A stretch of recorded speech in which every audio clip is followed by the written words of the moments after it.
Where do you see the children's involvement in the decision-making process? Having worked with children for many years, you can't pull the wool over their eyes. And so I'm Alan Stein. My work is really focused on children and how they deal with adversity and what kinds of things we can do to help them. What about yourself?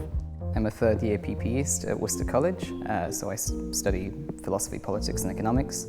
My first question to you would be, what sort of research are you doing currently?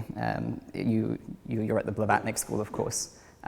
What does your work, how does your work pertain to the environment? So we've set up something called the Children's Climate Initiative. And what we're trying to understand is what is the impact of climate change, not just climate.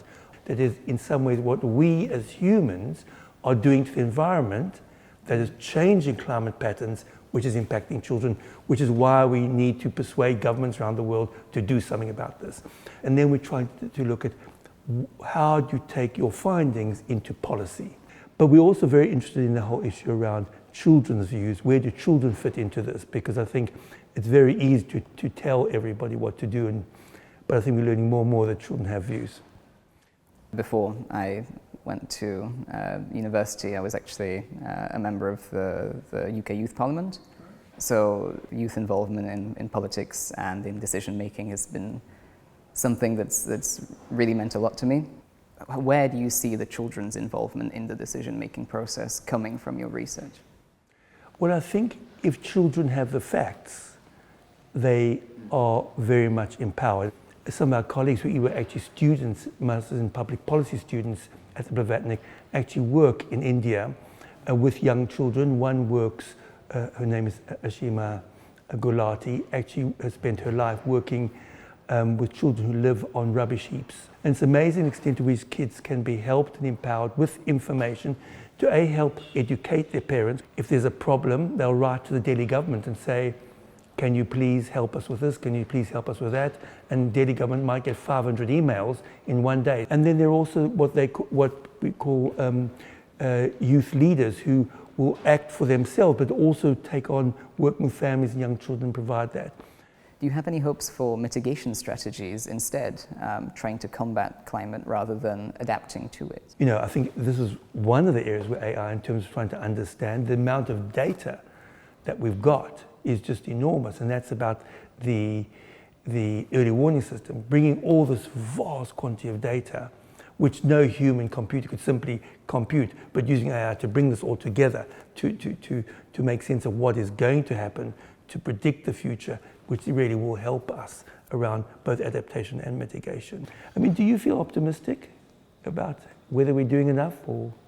I think over the years, the amount that's being done on climate, it has improved significantly. We've seen a sort of push and pull factor where some stakeholders are beginning to work on their climate agenda, but on the other hand, other stakeholders are pulling back. But I am worried about the rise of climate denial, and because of that, the speed at which we're combating it.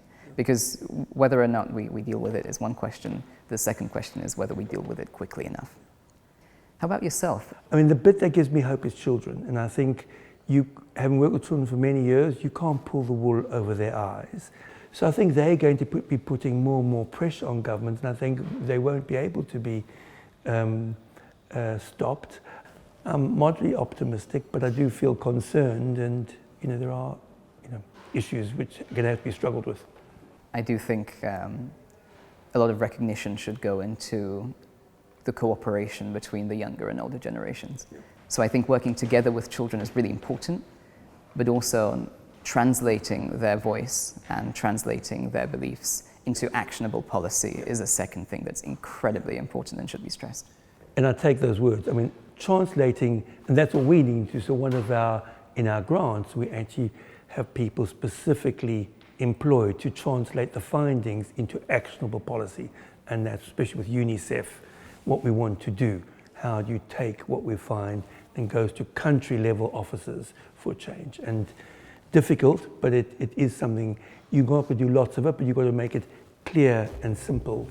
Great meeting you, and hopefully you'll find some future in climate, and we'd always welcome you as a member of our team.